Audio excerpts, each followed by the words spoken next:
For the ones who get it done, the most important part is the one you need now. And the best partner is the one who can deliver. That's why millions of maintenance and repair pros trust Grainger, because we have professional-grade supplies for every industry, even hard-to-find products. And we have same-day pickup and next-day delivery on most orders. But most importantly, we have an unwavering commitment to help keep you up and running. Call, click Grainger.com, or just stop by. Grainger, for the ones who get it done. Every team, every topic, everywhere. This is Believe. This is Tim Beck, head coach of Coastal Carolina Chanticleers. Shout out to the Fun Belt Podcast. This is the Fun Belt Podcast, part of the Believe Network. Hosts to Dusty Thibodeau of Warhawk Report, Jeremy Harper of Powell Razor, and Shane Metlin of the Daily News Record. I think it's potentially a very good week for the Sun Belt. But I'm just kind of going off on a random rant. It's just frustrating. Welcome back. Fun Belt Podcast. You heard the announcer. We're all here. Tibbs is in the house. Shane is in the house. My name is Jeremy Harper. I'm in the house. We're going to talk a little bit about. I'm not going to say we're going to talk about everything because we're not. But we're going to have a little smorgasbord of stuff to talk about. Starting with Shane Metlin, those Coastal Carolina Chanticleers. They come up against a buzzsaw against LSU. Did you watch any of these games? A little bit. I didn't catch all 9 innings every time, but yeah, impressive showing from the Chanticleers. It's, I mean, I think a lot got made of the headlines where they got swept in the championship series. Those were 2 very competitive games, and we're talking best of 3. So swept, I think, is kind of like lacking context to frame it that way, that they were extremely competitive against the national champs. Yeah, to lose 1-0. It's in that one pitching performance was amazing. I thought Morrison, Tibbs, did you watch the second game? I watched the second game. Okay, I was watching the second game too. And at what point, when your star pitcher is clearly struggling, at what point do you pull him out? Is it when he loads the bases with nobody out? Is it when he hits the next batter? Is it when he starts throwing up a bunch of hanging curves and fat-ass fastballs? Or is it right after he gives up 4 runs in 1 inning, do you finally throw in the towel? Who was there to pull him out, Jeremy? I mean, it was reminiscent of Varsity Blues where, they oust the coach and the kids coach themselves. The only difference being this is the real world where you don't always have the happy ending of the good guys winning, so to say. But no, I think that they just kind of ran out of gas. And then when the head coach and first base coach were tossed there in the bottom of the first inning, that was it. I mean, that took the wind out of the emotional cells. A little bit of it came back when they had that initial 1-0 lead, but it was just too much to overcome. That Saturday performance, though, I mean, the LSU pitcher, Caden Anderson, he's probably the next Skeens. It might take him a little bit longer to get to the majors, but he's going to be one of the top draft picks this coming up here in the next month or so. What do you do when you're facing a guy like that? I mean, it's not like it's a fair fight when you have that caliber of a pitcher, and it showed because Coastal just couldn't put bat on ball. No, and Coastal left a lot of guys on base, which was kind of disappointing, especially in that second game. They leave a lot of guys in scoring position. Couldn't close escrow. Only way they could really end up scoring was the long ball, which is always fun to watch. But man, Shane, do you think maybe not having the manager, or I guess the head coach, I guess what you said, college baseball, and the first base coach, do you think that played a big role in why Morrison was left in there so long, or was he left in there so long? Do you just go, hey, I got to ride my best guy in here. I got to trust him to get these outs? I don't know. I mean, I don't know the dynamics of their coaching staff well enough to say if they'd have done anything differently. I mean, it is one of those situations where, like, it's the guy who got you there. It's the guy that's been everything to you.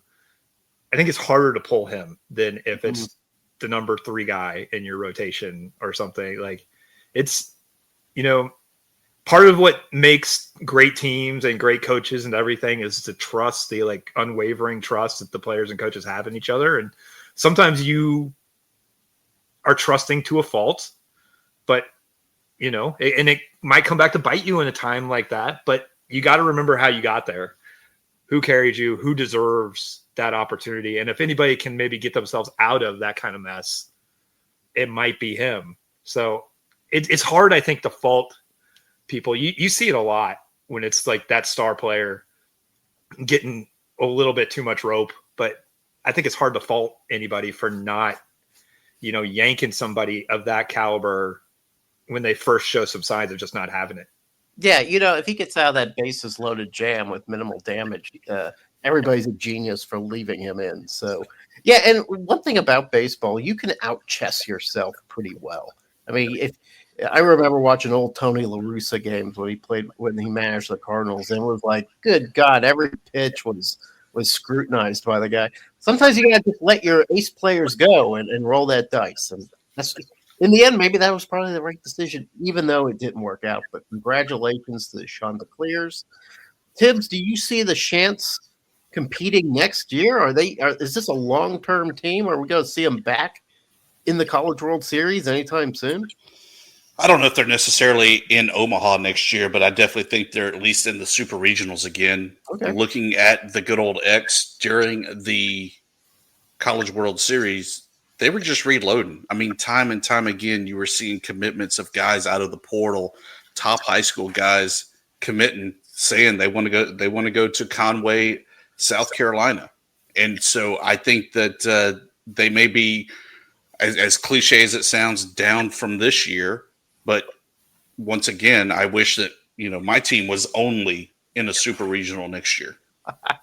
What we all like that. Wouldn't the three of us like to see our respective favorite teams be in that kind of position? That would be really cool.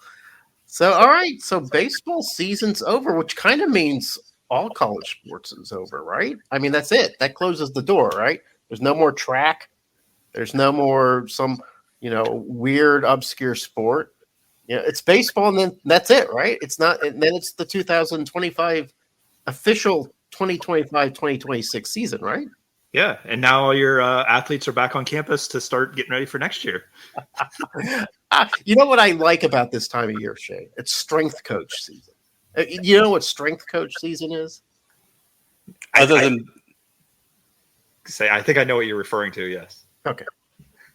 Other than them being the get back guy, this is their moment to shine. That's right. It's when the strength coach has all the guys in the weight room and the videos come out and people are doing like they're lifting thousands of plates, or they're pushing sleds, or they've got a bunch of guys around them and they're doing the bench press, and they manage to get their personal best, and hype videos are out and everybody's like getting stronger. That's where we are right now. It's strength coach season. I can't wait. I can't wait to go on social media and see more of these videos, because I look at them. You know what I look at? I say, yes, my team's working. they're working hard to get bigger, faster, and stronger. I need this evidence. I need this visual evidence. I don't want them to see them drinking beer and having fun and doing stuff most kids are doing in the summer. I want to see them sweating in the gym. Yeah, because that's exactly what you're doing. Beer in one hand, Slim Jim in the other, going, that looks fun. See, I paid my dues, Tibbs. I did my strength coach season. I am legitimately impressed, though, by what those strength coaches are able to do, how much they understand their craft. Yeah, because you'll see it when these guys who are freshmen or whatever, they're reporting to campus right now, and they're going to post a pic 5 months from now of how much muscle they've packed on, and the transformations people are able to do in a matter of a few months is I can't even fathom it. I would hope that if I worked out for a year, I could maybe shed a few pounds and get in the decent shape. The fact guys that just completely transform themselves and become muscle bound warriors within 2 or 3 months, that's just nuts to me. Yeah, and you you see pictures of it actually happening. You get like that skinny freshman who comes in at 170, 6 foot, 70 pounds, and all of a sudden he's like a 195, and he's just a sculpture. You're like, wow. I wish I could trick my body into doing that. But yeah, so Shane, has the strength coach become like almost too powerful? Like it used to be, you never knew who the strength coach was. You didn't care. It's just the guy who put the weights on, right? And measured biceps or whatever. Now suddenly, like almost every football game, the camera will find the strength coach. And you always know it's the strength coach because he's huge and he's got like a cool bitchin' mustache or something, and he looks like he could just grab you and break your head apart. Is there too much strength coach? I don't know. I wouldn't say too much. It's okay. The social media age has kind of led to cameras in the gyms all over the place, and like, you just see people working out everywhere. Every screen you turn on, and most of the time it's people I don't care about if they're working out or not. So if we're gonna have that, I'd rather see it like people whose progress I'm actually very interested in tracking. Like, okay. You don't like my YouTube videos there, Shane? Yeah.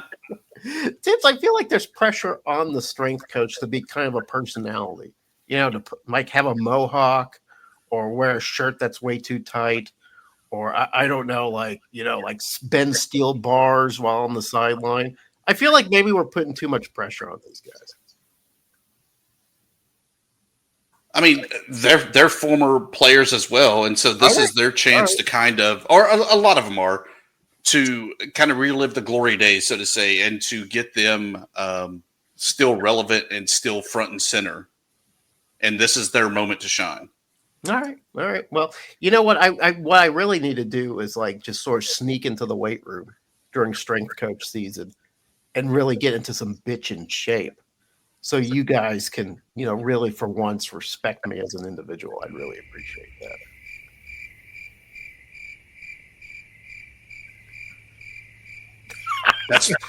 That's where your cricket sound effect is going to be great and really loud. Maybe you put a hyena in there as well. Yeah, or something.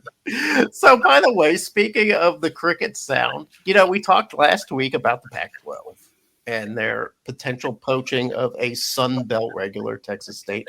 It has come out that the Pac-12 has indeed come up with a new broadcast media deal with CBS. And I think that includes Paramount Plus. I think there's going to be a lot of streaming games for the Pac-12. There's rumors floating around that there was some money put out. I know the initial report said there were no financials disclosed. But I think what this opens up, Shane, is now they're like, okay, we've got the deal. Now we can finally seal the deal on that 8th member and possibly even 2 more. Yeah, I think so. And I think there's going to be some more TV to come too. They got their kind of initial, this is our main partner. It's going to give us something, at least probably. They're not leaking the number, but Texas State, I'm sure, kind of knows what the number range is right now, and they can make a decision based on that. I guess by all indications, that's kind of what we're waiting for is Texas State to probably make a decision, decide how much soup they're eating, and go from there.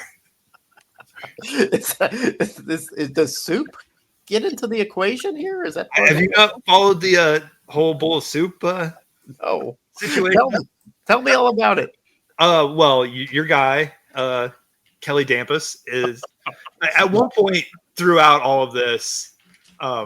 He's been cryptic tweeting. Yes, he has for months, like with little clues and hints and everything. And at one point, it was like, I don't order a cup of soup; it's a full bowl or nothing for me, indicating that they weren't going to take like a half share. Okay.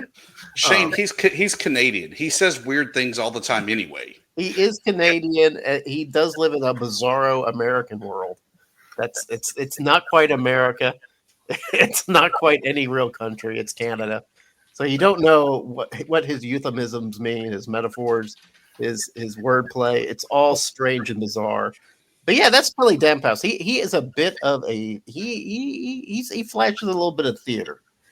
So I guess okay. So I guess we're all waiting then, one to see if Texas State moves out, and then I noticed that Middle Tennessee announced that they were putting up together some sort of $60 million, $80 million football facility, and that made me think maybe they're throwing that up. Maybe they're shooting their shot for the Sun Belt, Tibbs. Or they want to be the JMU of Conference USA.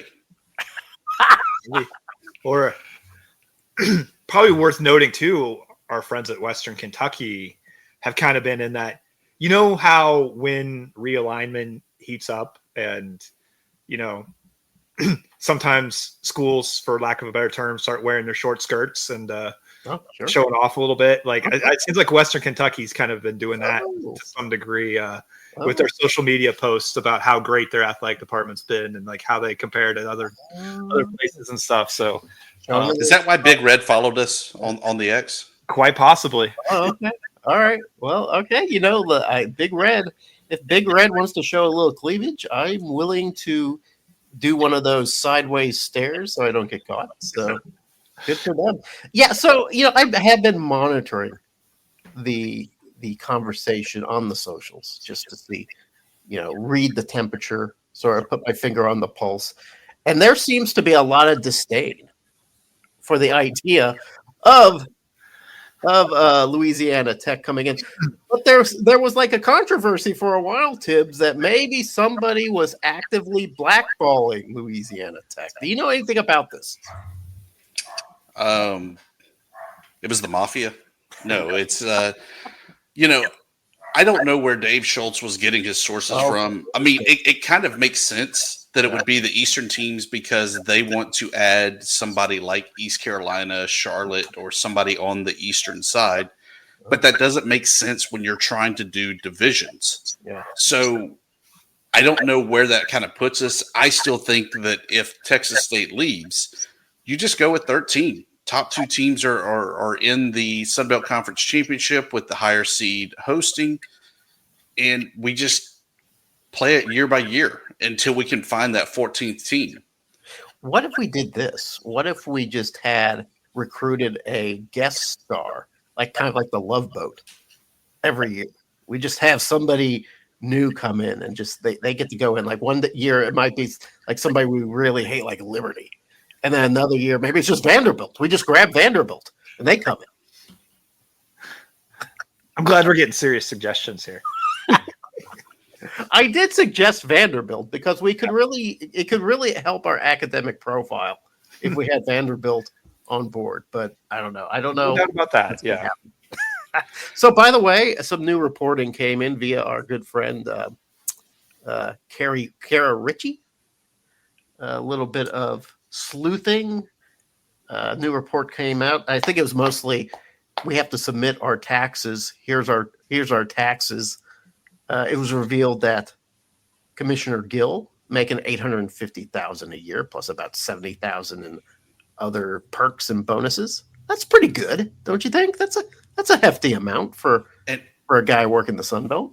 And he still won't buy us PBR in New Orleans. We didn't get any Chotskys last year. Did you notice that? He Not drives one Chotsky. Huh? He drives a really nice car too. Does he? What does he drive? What are his wheels? I think a street car. I think it was a Mercedes. I don't know. I saw him getting out of his car in Pensacola.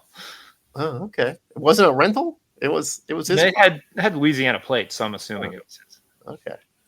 Yeah, that's a pretty good cheddar. So Shane, what's the SEC guy? What's he pulling down?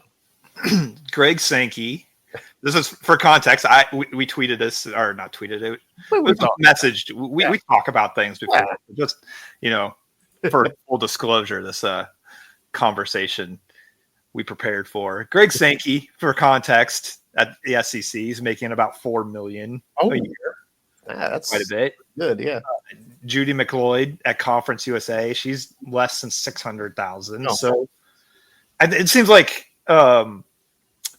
if that's where the market is, that seems like a fairly reasonable salary for our good friend Keith Gill.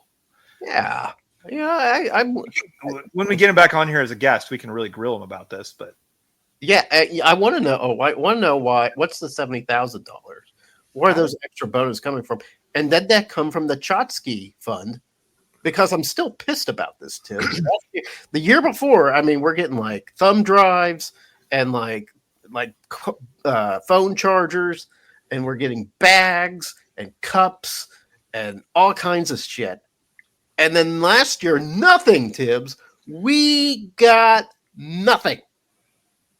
It's all about the memories there, Jeremy. They'll live with us forever, and Shane will never get to experience that. Those memories are priceless. You can't put a Chotsky amount on that. That's true. So, I mean, how many times do you get to sit and have a drink with Jay Walker? I feel like if you wandered within, 20 miles of his circumference, he would appear magically if you said free drinks. I think he'd show up and he'd tell you a bunch of stories for free. That are always great. Yeah, they're great. I need to republish the photo of the old, out of shape group of sports writers for the Sun Belt that I put out. That was a good photo. Somebody said I was the best looking guy in that bunch, and I felt pretty good about that. I think you cut me out of it. So, speaking of cutting out, actually, no, not speaking of cutting out. I can't make that segue, Shane. Well, I tried my best. Before you try that segue, I want to back up for just a minute there. Hit the rewind button. All this talk of Texas State of, hey, they're leaving. Yeah. What if the numbers don't make sense and they stay? Like, is it's that awkward? Is that going to be awkwardness? Like, hey, Don Coryell, how are you doing? Yeah, it's always awkward too. Like when your AD starts flirting with another team, and it's all in the news, and then he ends up staying, and you don't know how to approach him after that. Is that the same way with Texas State, or are we just in a position now with college football that we just assume people are kind of looking and feeling around, and it'd be like, nothing, no water under the bridge, or all water beneath the bridge? Actually, I don't know what the metaphor is. Shane, bail me out. What would be the proper way to address Texas State should they stay? Well, let's say your star linebacker. Uh-huh. You know that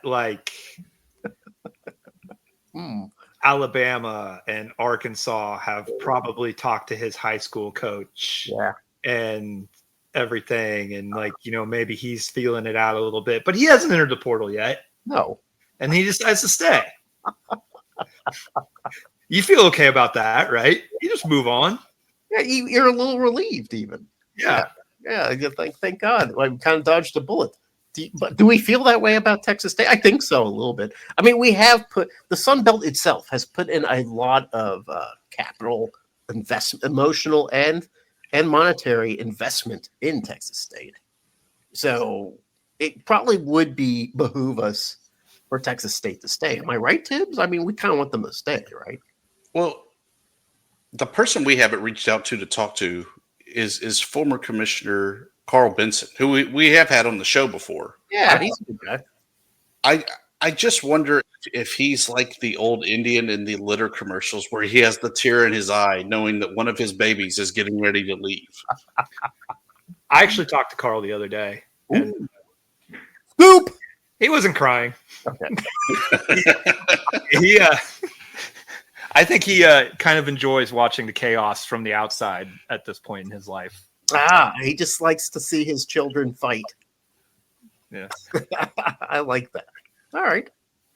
Any more interludes, Tibbs? Do you want to reverse even further? You want to talk about the Chanticleers and maybe some of the pitching that was going on in the College World Series, or can we move forward? We landed on the moon, Jeremy. Yeah, that happened several years ago, if you believe the press. All right, so it's that kind of time of the year where we are amongst the three of us, right? And probably the whole Sunbelt journalism community as a whole. We're kind of beginning to okay, let's step back and take a look at this up and coming football season, right? It's coming up, and you got to kind of know what's going on. And so we kind of started talking a little bit amongst ourselves about transfer portal additions, which in this day and age has become hugely, enormously important to the future, immediate future of your favorite football program. So we're wondering, who are the guys that are going to make an impact in the Sun Belt? Now, last year, I wrote an article just about the Red Wolves. 5 transfer guys that are going to make an immediate impact for Arkansas State. And let me tell you something, not one of them did. None of them really made an impact. One guy did a little bit on defense. Everybody else, not much of an impact. So it's like almost impossible to know what the guys you bring in, who's going to make an immediate impact on the team. With Guys, the exception of the University of Marshall at Hattiesburg. Oh, where they know exactly what they're getting. Yeah. They know exactly what that personnel is going to look like. They know exactly what to do to try to right the ship there for the Mustard Buzzards. But it's also a different year. People now know what Braylon Braxton can do. There's no Stone Earl to kind of throw the scent off. So is that really as over the top as we think and make it out to be? Well, it's funny that you mentioned that Southern Miss and Marshall. That's where a lot of that activity went in terms of transfer portaling. The 2 top graded portal additions that Southern Miss has received this year are both from Marshall. One being Braylon Braxton, who we assume is going to be their starting quarterback, right? Just like we did last year. Just like we did last year, we did. And we were wrong.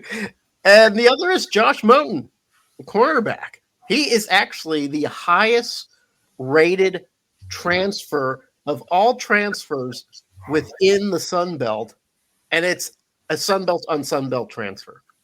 Is that crazy? Is that kind of nuts? I mean, you're getting transfers from all walks of life, and the highest rated transfer is from Marshall. Are you guys following me? Yeah. Okay. I just thought it was strange. I thought it was kind of bizarre, or maybe not bizarre. Maybe it was just kind of like, well, a happy circumstance. But yes, that's what we're seeing. Here's the deal on these rankings, though. Okay. Is anytime you're leaving ULM, for instance, and going to whatever program, you really are that much better. Let's upgrade your ranking. But God forbid you go from an SEC program to the Bayou or anywhere else, and he probably wasn't really a 3-star, Jeremy. Tibbs, okay, you know this more than any of us because you've been in that kind of rankings world, right? I don't know how rankings work. Does that bias come to play? Without a doubt. And the numbers show it. Where if you look at it all the time, last year, General Booty, 4-star transfer, leaving Oklahoma, even though he had never taken a snap. You said he was going to be the most influential transfer last year. I asked you. You said it was going to be General Booty. That's what it was going into it. But 4-star, he left. He's not even ranked. Yeah. Nothing. Nada. Zilch. 0. Ahmad Hardy. Could not get him ranked even a 1-star when he signed out of high school out of rural Mississippi. Now, all of a sudden, he's like the number 3 transfer in all the NCAA. Yep. One of the highest rated transfers I've ever seen come out of the Sun Belt. And a huge loss amongst the many huge losses. If you look at those numbers, Tibbs, if you juxtaposition those numbers going out with the numbers coming in, it is way lopsided. The amount of talent that has left the Sun Belt looks astronomically better than the talent coming into the Sun Belt in terms of those numbers. But like you said, Tibbs, how can you trust those numbers if that bias exists? Those numbers Exactly. mean jack shit. Like, Aha. And that's coming from the real journalist, not the hobbyist. Not the hobbyist, yeah. You look at the all Sun Belt team from this past fall. Okay. Mike Green, pretty decent player, huh? Like, what was he rated as a transfer? I don't know. To Marshall. What was, Pat McMurtry, Caden Robinson, all these guys who were really, really good players. It's a long list of guys who transferred into the Sun Belt. None of them were highly rated by 247 or whoever's rating transfers. And they're great players. I'm going to talk about really, really good players. Eric O'Neill, like guys who are coming up from the FCS level, not even really getting rated at all. Ted Hurst. Like, it's a long list of guys who are on that all-conference team last year. So, like, I don't care at all, like, what they were rated coming in as transfers. It seems like the vast majority of guys kind of just get 3 stars slapped on them regardless, like, if they get ranked at all. Some guys – we do know like how good Ahmad Hardy is. It's very easy to say, oh, that's a 4-star. It's really easy to say like, star quarterback going from Oregon to Texas or whatever. Like, yeah, easy to rank those guys. Like, it doesn't seem like there's been a whole lot of thought put into like some of the other transfer rankings other than they just like, well, we better rank transfers now because that's where recruiting is. I don't really put any stock into like what these guys are. I'll put stock into like the coaches who've shown me they can evaluate. Braxton Braylow, another guy we talked about earlier, from Tulsa to Marshall, not a highly rated transfer. Like, all these guys, I'll put stock in the coaches who have shown that they can evaluate these guys and know who can come play in their system over like what 247's saying. And I think the Sun Belt probably reloaded again this year, even if the numbers don't necessarily say it. Shane, you have come out strong on this opinion, and I appreciate that. So when you look at the list of people coming in, you not being a coach, and then you also not being a 22/7 evaluator of talent, is there anybody that stands out to you that you think, oh, this guy could be a star in the Sun Belt?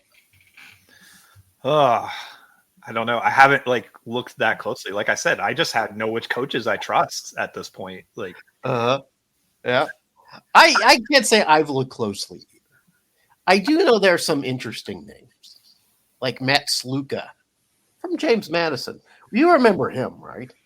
He comes. He's like a star at UNLV, and then suddenly decides to quit on his team and get into the transfer portal. It was a weird situation. When I say quit on his team, that's probably not fair to Matthew Sluka. I don't know his story. But it was a wild story at the time. He ends up at James Madison.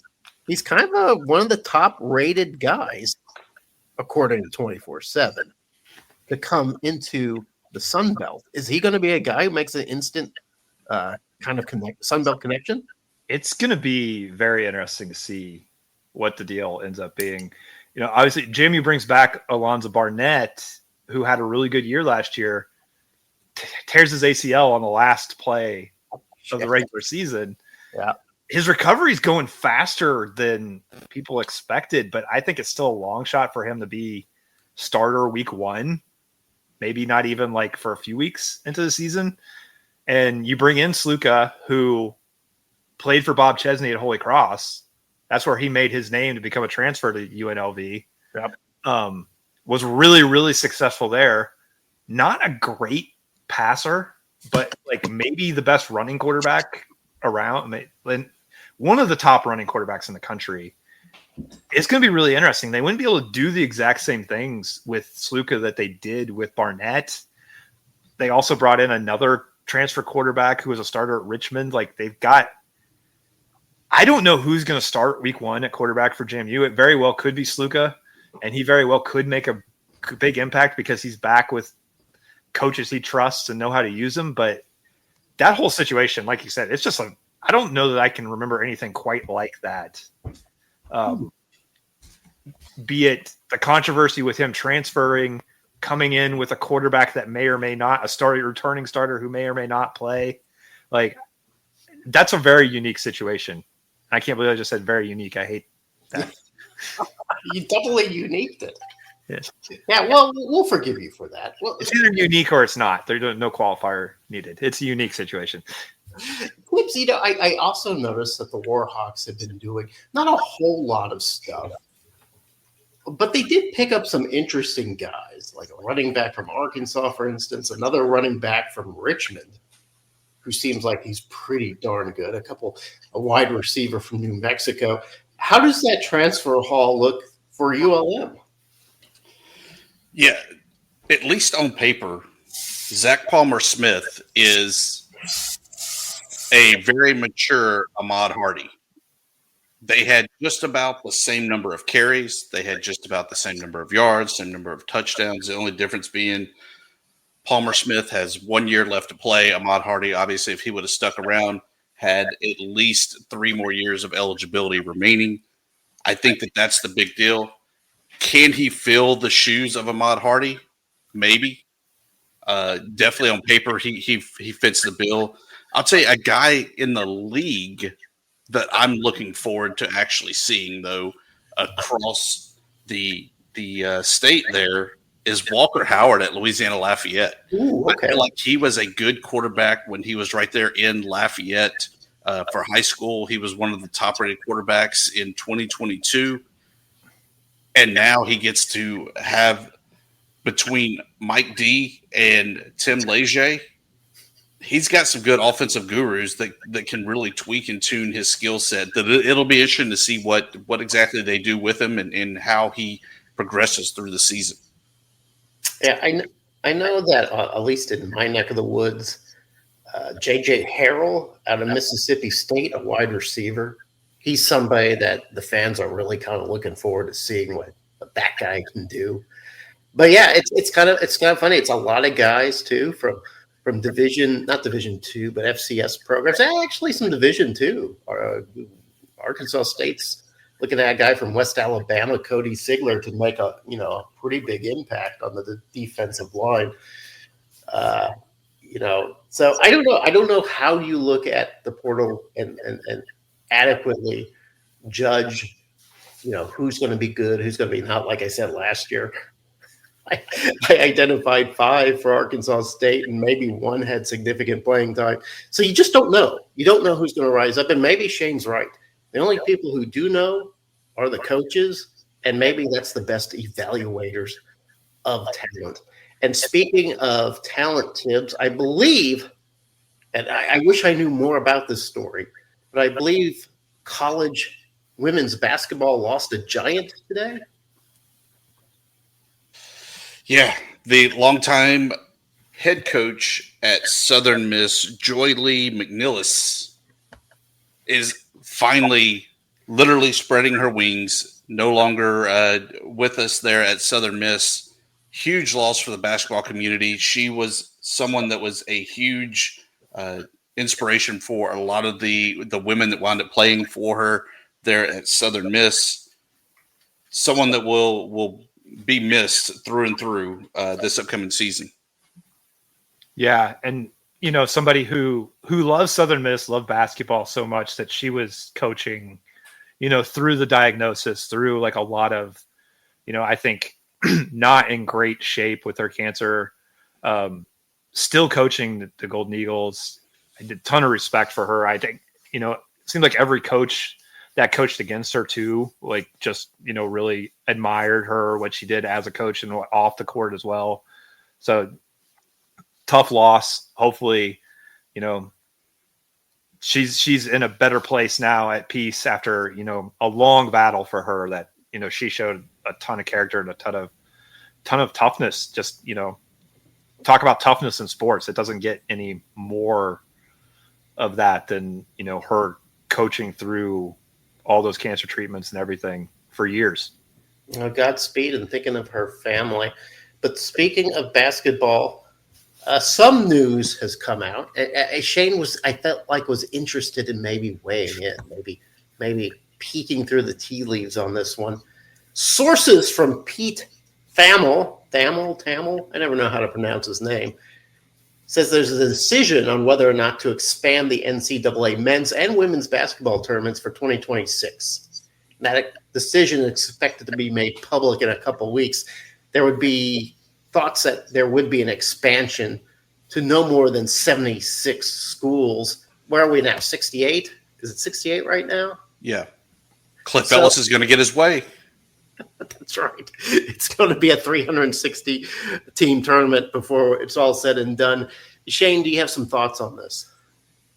Yeah, I'm not so strongly against it. Like so many people were saying, don't touch our tournament.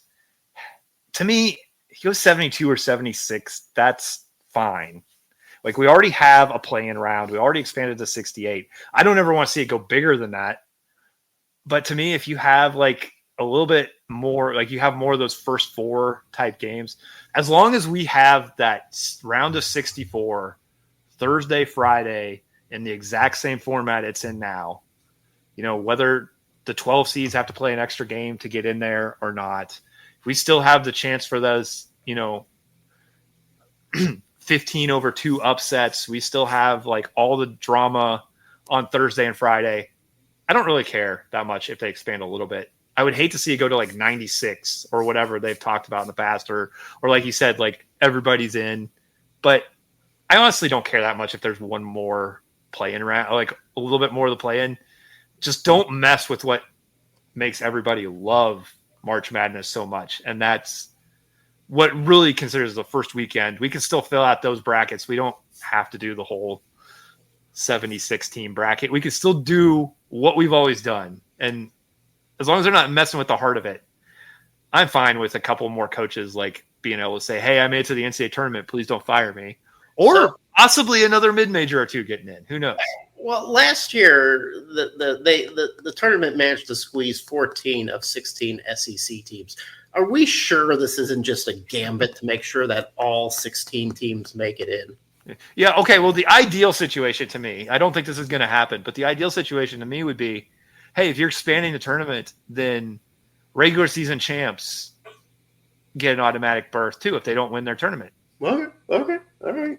I like that. Okay, I like the optimism from Shane. I don't think that's going to happen, but that would be like the ideal situation. Like, that's how you make it like actually cool.